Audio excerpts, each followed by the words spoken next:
வணக்கம். வாங்க ஒரு பயணத்துக்கு போகலாம். உங்க நிதி பிரச்சனைகளை வெறும் 21 நாள்ல ஒரு போர் வீரனோட மனநிலையோட மாத்துறதுக்கான ஒரு பயணம். இந்த பண்டைய ரகசியங்கள் உங்க வாழ்க்கையை மாத்தப் போற ஒரு ப்ளூ பிரிண்ட்.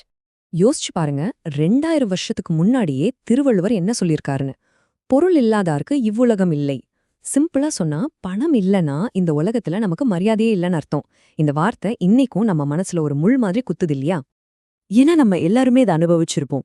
கையில பணம் இருக்கும்போது கிடைக்கிற மரியாதையும் அது இல்லாதப்போ கிடைக்கிற அவமானமும் இந்த உலகத்தோட உண்மையான முகத்தை நமக்கு காட்டியிருக்கும். ஆனா கவலைப்படாதீங்க, இதுலேருந்து மீண்டு வரதுக்கு ஒரு வழி இருக்கு.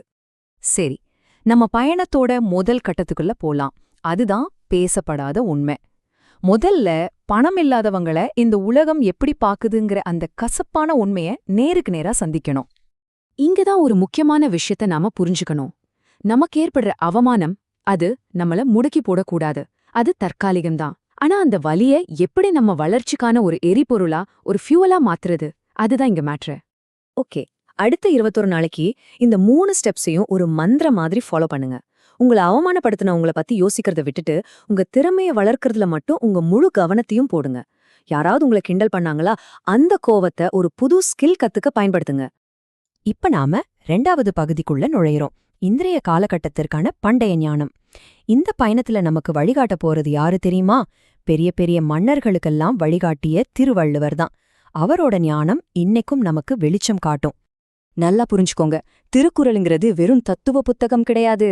இது பல நூற்றாண்டுகளா சோதிச்சு பார்த்த ஒரு வெற்றி ஃபார்முலா. இந்த ஃபார்முலாவை தான் நம்மளோட இந்த நவீன வாழ்க்கைக்கு ஏத்த மாதிரி மாத்தி பயன்படுத்த போறோம். சரி, இப்ப நம்ம முதல் செட் கொள்கைகளுக்கு வரோம். உங்க உள் மனச உருவாக்குறது.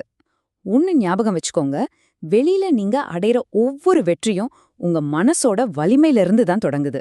ஒரு போர் வீரனோட மனநிலைய உருவாக்குறது தான் நம்மளோட ஃபர்ஸ்ட் ஸ்டெப். இந்த 4 விஷயங்களையும் உங்க மனசோட அஸ்திவாரமா பாருங்க. விட்டு கொடுக்காத ஊக்கம், உங்களை நீங்களே கட்டுப்படுத்துறது, சலிக்காத பொறுமை, அப்புறம் நம்ம ஏற்கனவே பேசின மாதிரி அவமானத்தை எரிபொருளா மாத்துறது. இதுதான் உங்க உணர்ச்சிகளையும் எண்ணங்களையும் கட்டுப்படுத்த போற கருவிகள். இந்த குறள் ஒரு அருமையான உண்மைய சொல்லுது. தண்ணியோட மட்டம் எவ்வளவு உயரமா இருக்கோ அந்த அளவுக்கு அல்லிப்பூவோட தண்டும் நீளமா வளரும். அதே மாதிரிதான் உங்க எண்ணங்களோட உயரம் எவ்வளவு இருக்கோ அந்த அளவுக்கு தான் உங்க வாழ்க்கையும் உயரும். அதனால உங்க இலக்குகளை எப்பவுமே பெருசா வைங்க. இப்போ 2வது கொள்கை குழுவுக்கு போகலாம். உங்க செயல்கள்ல தேர்ச்சி பெறுறது. மனச சரி பண்ணிட்டோம், அடுத்தது என்ன? அத செயல்ல காட்டணும். இந்த உலகத்துல எப்படி திறமையா செயல்படுறதுன்னு இப்ப பார்க்கலாம். உங்க திட்டங்களை நிஜமாக்குறதுக்கான கருவிகள் இதோ. தயங்காம முடிவெடுத்து செயல்படுறது, தொடர்ந்து கத்துக்கிறது, நேரத்தை சரியா பயன்படுத்துறது, அப்புறம் அமைதியா வேலை செஞ்சு உங்க வெற்றிய சத்தம் போட வைக்கிறது. இதுதான் உங்க உழைப்ப சரியான பாதையில கொண்டு போகும். அடுத்த 21 நாளைக்கு இத உங்க தாரக மந்திரமா ஆக்கிக்கோங்க. நாளைக்கு பாத்துக்கலான்னு சொல்றத முதல்ல நிறுத்துங்க. இந்த தள்ளி போடுற பழக்கம்தான் நம்மளோட முதல் எதிரி. பெரிய ஸ்டெப்பெல்லாம் தேவையில்ல. இப்போ இந்த நிமிஷம் என்னால என்ன சின்ன விஷயம் செய்ய முடியும்னு யோசிச்சு அதை உடனே செய்யுங்க. நீங்க என்ன செய்ய போறீங்கன்னு ஊருக்கே தம்பட்டம் அடிக்காதீங்க. அமைதியா உங்க வேலைய பாருங்க. உங்க வெற்றி ஒரு நாள் இடி மாதிரி மத்தங்க காதுல விழணும். உண்மையான பவர் வார்த்தைகள்ல இல்ல, செயல்ல தான் இருக்கு. இப்ப நம்ம 3வது, அதாவது இறுதியான கொள்கை குழுவுக்கு வந்தாச்சு. உங்க உலகத்தை வழிநடத்துறது, அதாவது மத்தவங்களோட எப்படி புத்திசாலித்தனமா பழகுறதுன்னு பார்க்கலாம். இது உங்க பயணத்தை பாதுகாக்கவும் செய்யும், வேகப்படுத்தவும் செய்யும். இந்த சமூக உலகத்துல ஜெயிக்க இது ரொம்ப முக்கியம். நீங்க யாரோட பழகுறீங்க, யார நம்புறீங்க, இந்த உலகத்தோட மாற்றங்களுக்கு ஏத்த மாதிரி எப்படி உங்களை மாத்திக்கிறீங்க, அப்புறம் மத்தவங்களுக்கு நீங்க ஒரு தவிர்க்க முடியாத ஆளா எப்படி மாறுறீங்க, இதுதான் உங்களை சரியான ஆளுங்களோட சேர்த்து வைக்கும், தவறான ஆளுங்க கிட்ட இருந்து காப்பாத்தும். இந்த ஒப்பீட பாருங்க, எவ்வளோ தெளிவா இருக்கு. உங்களை சுத்தி இருக்கிறவங்க யாருன்னு ஒரு நிமிஷம் யோசிங்க. அடுத்த 21 நாளைக்கு உங்க நேரத்தை வீணடிக்கிற, உங்களை சோர்வா உணர வைக்கிற ஆட்கள் கிட்ட இருந்து கொஞ்சம் தள்ளியே இருங்களேன். அந்த மாற்றம் உங்களுக்கே நல்லா தெரியும். பாருங்க, இந்த உலகம் ஒவ்வொரு நாளும் மாறிக்கிட்டே இருக்கு.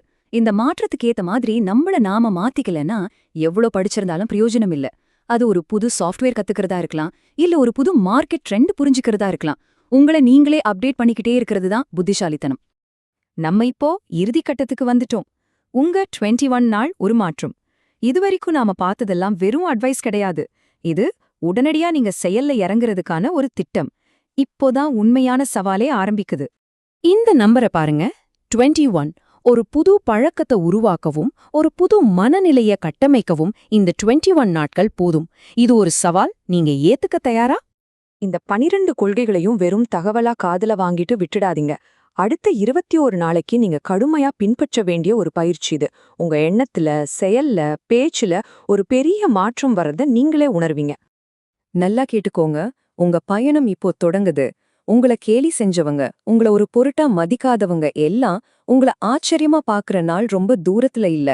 நாம பேசிட்டு இருந்தது போதும், இனியெல்லாம் செயல்தான். சொல்லுங்க, நீங்க எடுக்க போற முதல் ஸ்டெப் என்ன? அந்த முதல் அடி அது என்னவா இருக்க போகுது? இப்போதே இந்த நிமிஷமே முடிவெடுங்க.